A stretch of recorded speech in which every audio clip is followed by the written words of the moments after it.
An associate of Roger Stone says he expects to be indicted by special counsel Robert Mueller.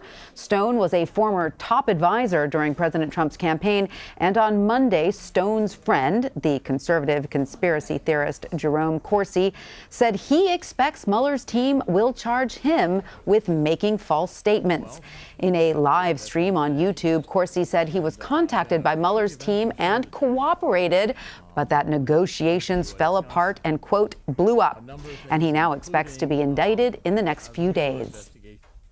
AP investigative reporter Chad Day joins us now to discuss. Chad, thanks for being with us. First off, who is Jerome Corsi and what exactly are his ties to Roger Stone? Right. So Jerome Corsi is actually kind of a longtime conservative writer who has pushed several conspiracy theories throughout his career, notably the birtherism theory during Obama's administration. And most recently, he's been a friend of Roger Stone's, pushing a theory that there is a deep state that is trying to undermine President Donald Trump. And so the reason that he's become kind of on Mueller's radar is that he and Roger Stone were in contact during the 2016 election discussing WikiLeaks, which has become a focus of the special counsel's investigation into Russian election interference. So are there other associates then of Stone who've also been questioned in regards to these WikiLeaks connections? Yes, there's actually about a half a dozen or so that have gone into the grand jury. And this has kind of come during the time, where Mueller has kind of gone quiet in the run-up to the midterms. He's been quietly working, I should say, because they're coming into the grand jury. And what we know about these questions is that, after the midterms, we've kind of been expecting there to be maybe a raft of indictments or other charges come out of the Mueller investigation. And that the most pressing questions that the investigators are asking are right now about Roger Stone and whether or not he had any advanced knowledge of WikiLeaks' plans to release hack material from the Clinton campaign during the 2016 election. Now, in his YouTube live stream, Corsi said he cooperated fully with the Mueller probe. So what was his response to the claims he was involved with WikiLeaks, and what does he say he did to cooperate with investigators?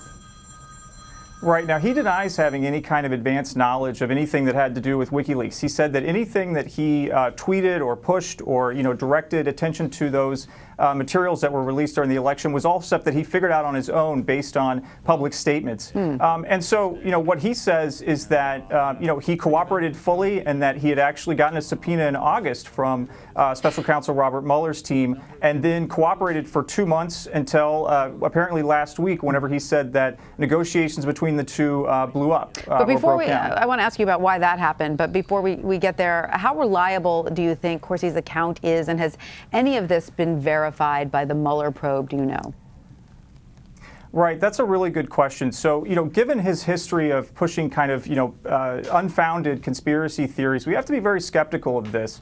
Now, what we do know is that it is apparent that he has been cooperating and that he's been in negotiations with them. But, there are a lot of people in this investigation that have said that, hey, I'm going to be charged. I feel like I'm going to be indicted, and they haven't yet. And so, we need to take this a little bit of grain of salt. And I also think that we need to kind of look at this in the broader context of that the special counsel doesn't comment or confirm anything in the investigation until it appears in a court document, usually, either an indictment or a plea agreement. Sure. All right. Now, Chad, he also then said negotiations fell apart. They blew up. What more do we know about why that may have happened? We actually know very little about why that may have happened. Corsi was a little bit vague about that in his live stream yesterday, and his attorney, David Gray, is not commenting on that or actually even confirming the information that he imparted on his show.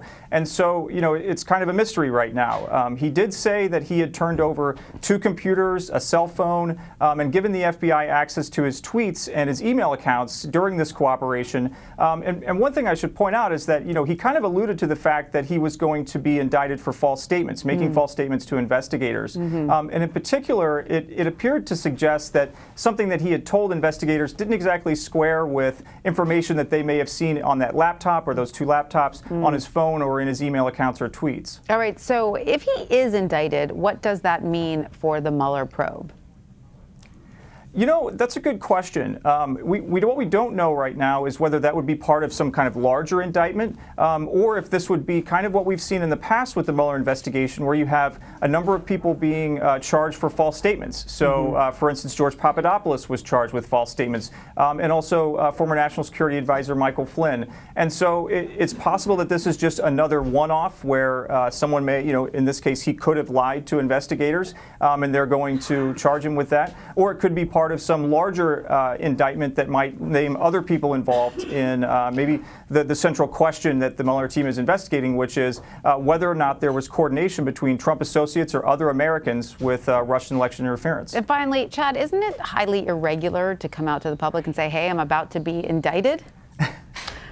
Yeah, you don't see that too often, although we have, like I said, we have seen that in this investigation, and I will tell you that, it's just kind of par for the course right now. We have an interesting cast of characters that Mueller's team is looking into. Indeed. All right, Chad Day, thank you so much.